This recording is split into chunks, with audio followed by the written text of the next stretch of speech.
having been heavily influenced by naturalism, many in the culture today would have us believe that we're just a product of random mutation in time, blind physical forces, right? We're just moist robots dancing to our DNA. Um, we're just a random quantification of molecules and meat suits in motion, so to speak. And this matters. This matters. The reason why I'm bringing up because our worldview here, we're talking about naturalism, right? That everything is the product of a purely physical process. Naturalism influences every worldview, influences how we answer the most fundamental questions of life, questions of origin, meaning, purpose, destiny, morality. And in this instance, what I want to focus on questions of identity, who you really are. This view, naturalism, ultimately finds its end in the understanding that we're just matter in motion, that we're just junk, that we're just terminal, we're just accidental products of time, chance, and randomness. But that's a really low view of man. That's a really low view of humanity. It's a low view of anthropology, of who we are. And when we apply this to sexuality, we begin to understand why the culture is the way that it is. We have a low view of what it means to be a human being, a low view of like I said, anthropology, a view that supports the idea that you're defined by who you have sex with, or what body parts you do or do not have, or who you're attracted to, what gender you are. And this is where we find our identity, a lot of us. And this is also what makes sometimes conversations difficult with people that we disagree with, because for the Christian, at least it should be for the Christian, that this is a discussion about ideas. We still view people as having a value and worth, where the opposite side, this is who they are.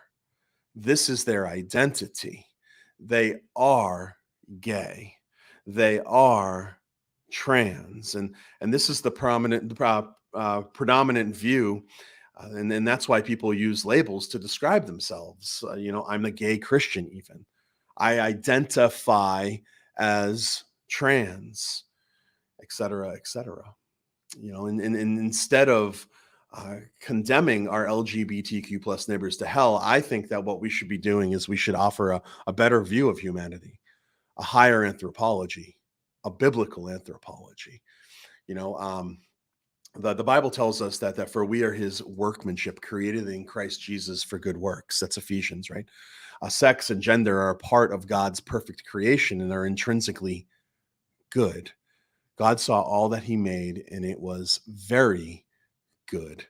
And when you boil it down, and contrary to the popular narrative of the LGBTQ plus movement, you're not your sexual desires or your gender. You're made in the image of God with purpose.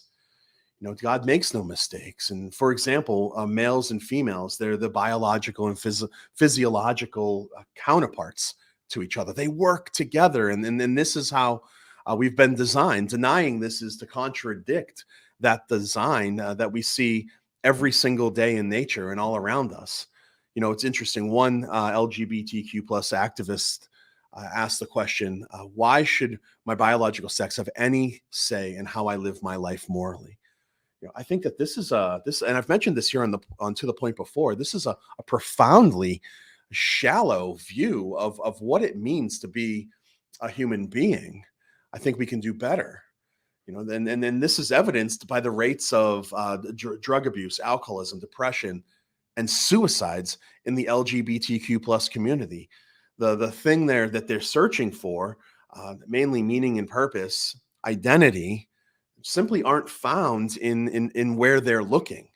So when responding to our LGBTQ plus friends, and when responding to our neighbors who might hold and prescribe to a different ideology, I think that what we should do is we should respond to them with a biblical anthropology, and let people know, regardless of where they stand on these issues, regardless of whether they believe in God or not, that they bear the image of God, and that ownership of that image, it belongs to God. And let's not buy into the rampant individualism permeating the culture right now. Remember, you are not your own. You've been bought for a price. Therefore, glorify God where? Paul says, glorify God in your body.